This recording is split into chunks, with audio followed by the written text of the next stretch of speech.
Let me guess. Someone once told you this was the right way to brew, and you've never questioned it since. The thing is, home brewing is absolutely packed with advice that gets repeated so often it becomes gospel, even when it's not actually true anymore. So today, we're busting 10 brewing myths that everyone believes, but really shouldn't. Some of these might surprise you, some might annoy you, and at least one of them probably changed how you brew. Right, let's get into it.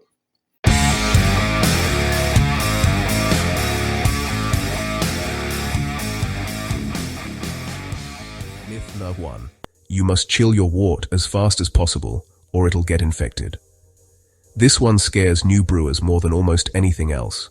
Yes, rapid chilling has benefits such as clearer beer and better hop retention, but infection, that comes from bad sanitation, not slow cooling. Hot wort is basically pasteurized.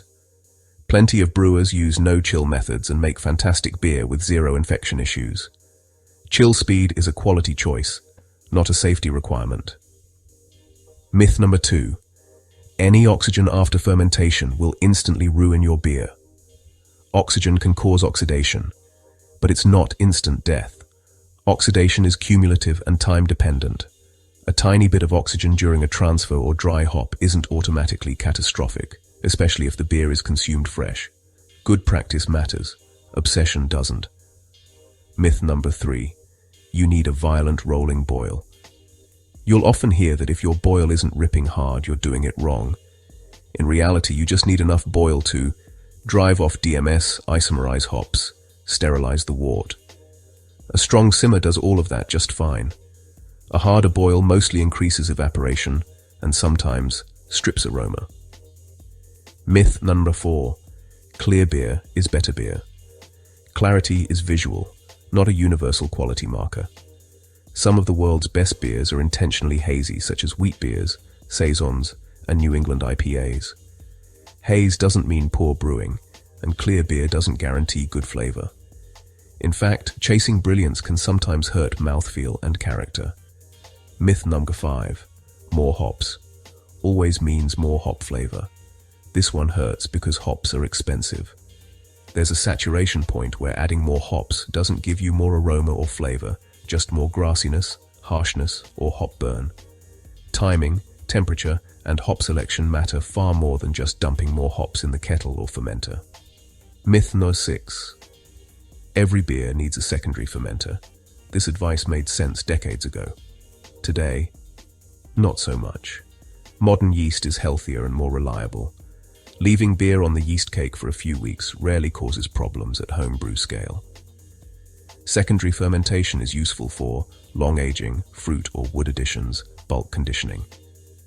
But for most beers, it's optional and sometimes an unnecessary risk. Myth number 7. You need a yeast starter for every batch. Starters are great when they're needed. High-gravity beers, old yeast, liquid yeast that's been sitting warm, absolutely. But modern dry yeast and many fresh liquid packs are perfectly capable of fermenting standard strength beers on their own. Pitch based on gravity and style, not habit. Myth number 8. Mash temperature must be perfect to the degree. Brewers love to stress over mash temperature.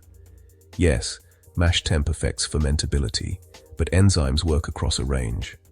Being 1 or 2 degrees off won't ruin your beer. Consistency matters far more than hitting a single magic number. Myth number 9. Darker beer means stronger beer. This one refuses to die.